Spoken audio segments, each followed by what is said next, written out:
ఆరోగ్యశ్రీని దుకాణం మూసేస్తున్నాం, మేము ప్రైవేట్ ఇన్సూరెన్స్ కంపెనీలకు ఇచ్చేస్తాం, మీ తిప్పలు మీరు పడండి అని చెప్పి ఆల్రెడీ చెప్పాడు కదా. మరి దానిపైన ఏమన్నా డీటెయిలింగ్ ఇస్తారేమో అని నేను అనుకున్నాను మనసులో. చూస్తున్నాను ఆయన ప్రెస్ మీట్ అలాగా చూస్తూనే ఉన్నాను. ఆయన గంటకు పైబడి మాట్లాడాడు. ఆయన ఎక్కడైనా ఆరోగ్యశ్రీ గురించి ఒక మాట మాట్లాడతారేమో అని చెప్పి నేను వెయిట్ చేశాను. Nothing doing. ఎక్కడో ఆ మాటలో మాత్రం మాట్లాడాడు. ప్రైవేట్ హాస్పిటల్స్ వాళ్ళు ఆపేస్తానన్నారు, వాళ్ళకు డబ్బులు కావాలి కదా, ఆక్సిజన్ కావాలి కదా.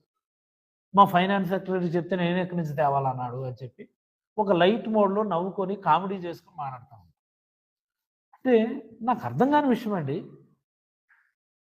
మొన్న జనవరి నుంచి ఓపీ ఈహెచ్ఎస్ అన్నీ ఆపేశారు.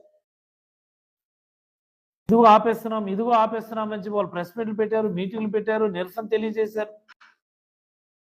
ఈ పర్టికులర్ డేట్, ఈ ల్యాండ్ మార్క్ డేట్ రానే వచ్చింది. ఈ రాష్ట్ర ముఖ్యమంత్రికి బాధ్యత లేదని నేను అడుగుతున్నాను.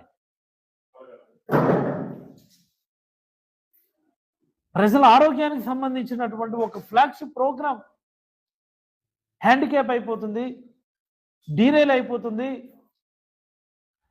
ప్రజల ఆరోగ్యానికి భరోసా లేకుండా చేసేస్తున్నాం అన్నటువంటి ఓ భయము లేకపోవడం ఏంటి ఈ రాష్ట్రాన్ని పరిపాలించే వాళ్ళకి? అసలు అర్థం అవడం లేదు. అసలు ఇంతకంటే ఒక మంచి ప్రోగ్రాము ఏదైనా ఉంటుందా?